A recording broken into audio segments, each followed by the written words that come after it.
Hey guys, welcome back to the channel. If you're new here, my name is Ujjwal. I'm a third year medical student, and today's video I've actually planned for quite a while. I just have not had time to get around recording it. But today I wanted to share with you guys the quote-unquote true principles of peak performance. Throughout my undergrad years and early part of medical school, this is something that I really wanted to figure out. I wanted to crack the code of achieving maximum productivity, getting the most done in the least amount of time. And so in this effort, I would read up as much as I could, watch as many YouTube videos on the topic. And what I've come to understand is each person has a different kind of take on it. And to be very frank, some of the advice out there is, I'll be honest, kind of BS, right?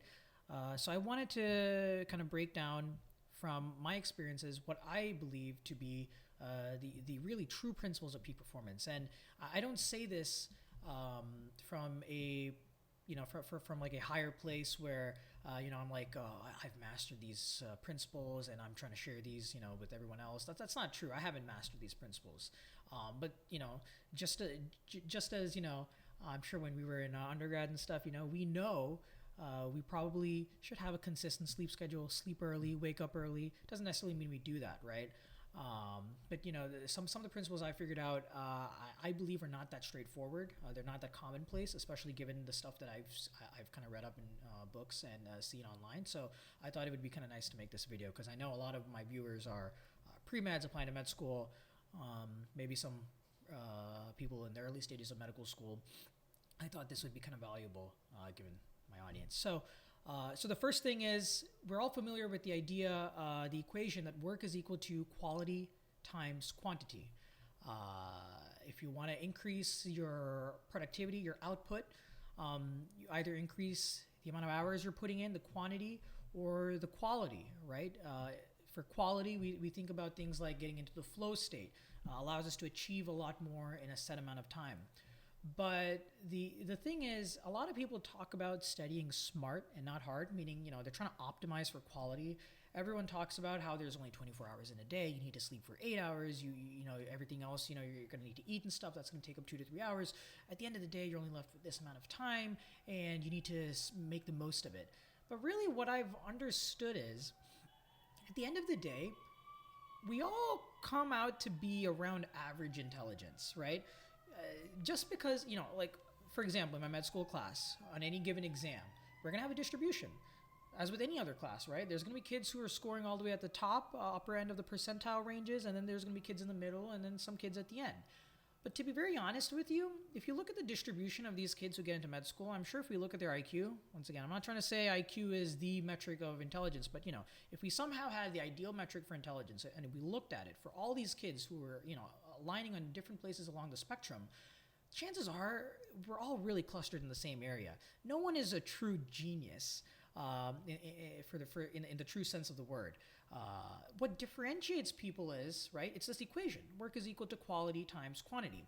I believe that people who have these, higher goals, higher aspirations, they work to tweak quality. Right? We know active studying is important, active recall, there's studies on this stuff. So there's a certain point to which we can improve on quality. But for example, at my stage right now, we have these shelf exams at the end of each rotation. All of my classmates, they know about Anki, they know about spaced repetition, active recall. We are all using the same techniques, but there's still those who outperform others. Why is that the case? And I always come back to, it's not about the quality part of the equation, it's about the quantity. I'm not saying creating hours out of thin air, but the way you spend the time you have is very important. And what I've come to understand is very few people truly optimize and maximize the time they're spending doing work.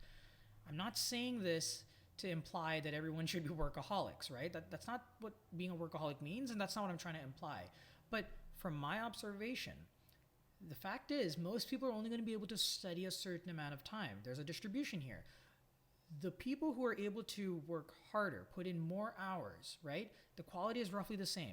Those who are willing to take the extra step, the extra hour or two, and being able to put more of that raw effort in terms of quantity, the quantity aspect of the equation, those are really the ones who I believe end up, going up higher in the equation. People might wonder, how did my classmate beat me? Like, I know all this stuff really well, but it's not about how you guys are studying. You guys might be equal intelligence. You might even be perhaps a little higher than your classmate. But what matters is figuring out the part of the equation that not everyone else is working on. And as you guys probably have already understood, if you've not already understood, I look up to Kobe Bryant, right? He was an amazing athlete, but he had great work principles.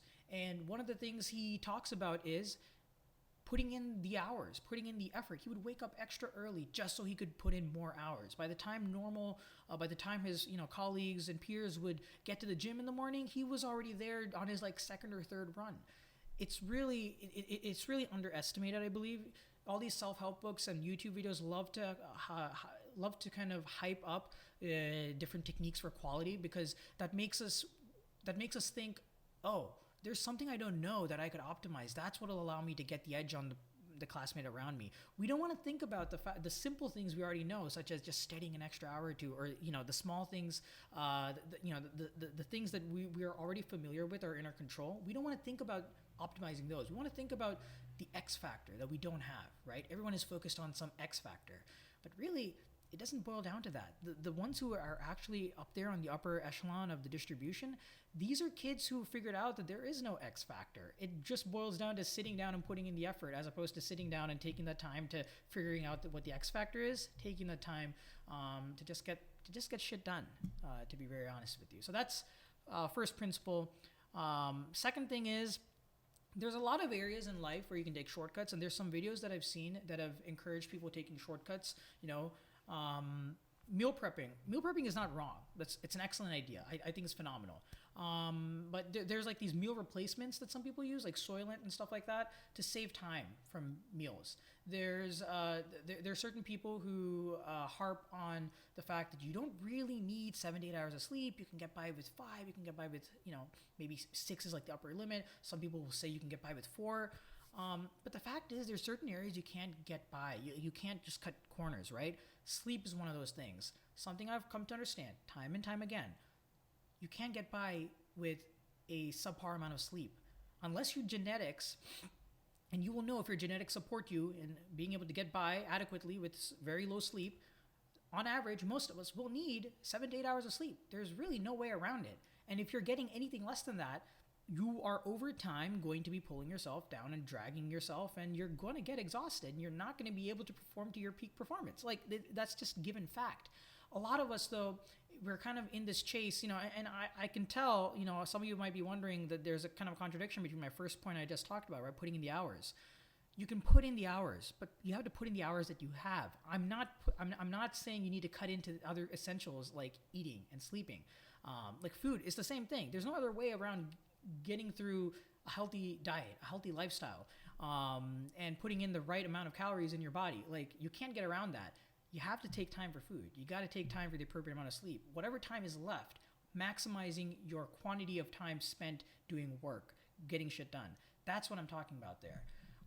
So you can't take shortcuts when it comes to essentials. I've learned this the hard way on certain rotations, like surgery and IM, when I would try to take shortcuts around these. Even now, I usually eat around 1 meal a day. It's not the best, and I can probably tell that plays a role in my energy levels. I was much more energetic at the start of M3 than I am now.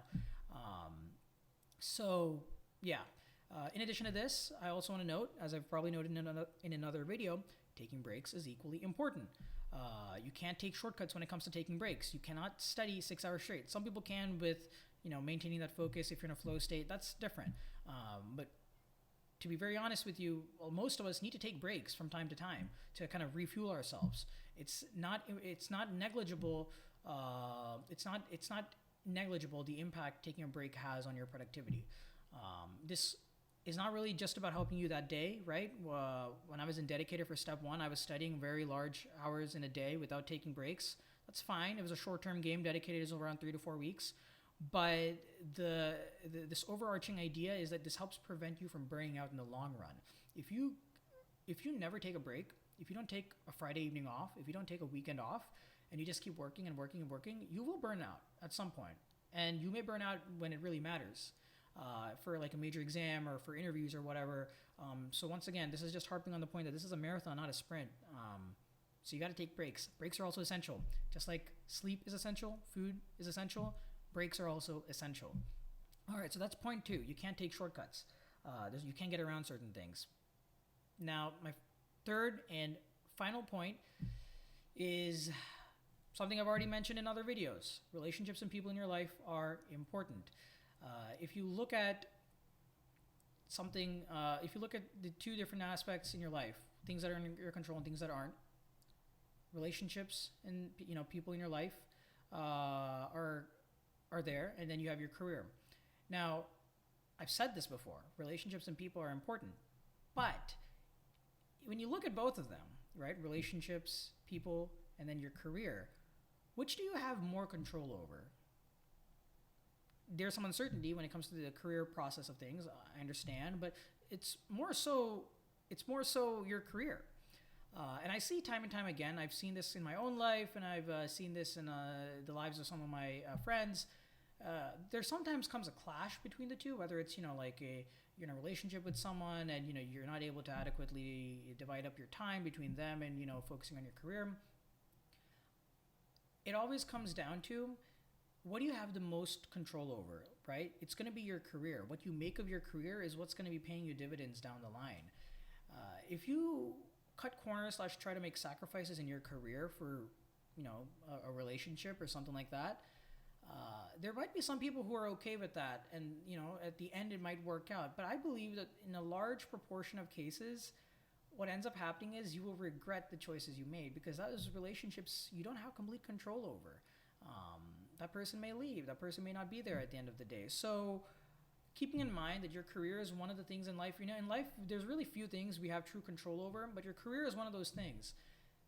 Keeping that in mind and focusing on whether we're optimizing for our future career, and something that might pay us back, right? So medicine, for example, pays back in satisfaction for people who want to help other people, pays back in satisfaction. And relationships are all well and good. You got to keep your close ones close, but at the end of the day, if you had to make a choice between maybe an unhealthy relationship and how it's kind of getting in the way in your ability to excel or move forward in your career, just something to think about. Your career is kind of the only thing that you really truly have that I believe you can say is yours. A relationship is always 2 ways. You can only at best own 50% of a relationship. The other 50%, the person's not putting in their all, you'll never amount to 100%. But I truly believe in your career, if you put in the right amount of effort, you can amount to 100%. So anyway, that's that might be a little bit more of a controversial opinion, but that's just something that I felt through my limited experiences. So thank you guys for watching. If you have any questions, as always, feel free to leave a comment, message me, send me an email. More than happy to chat. And I wish you guys the best of luck, and I'll catch you in the next one. Take care.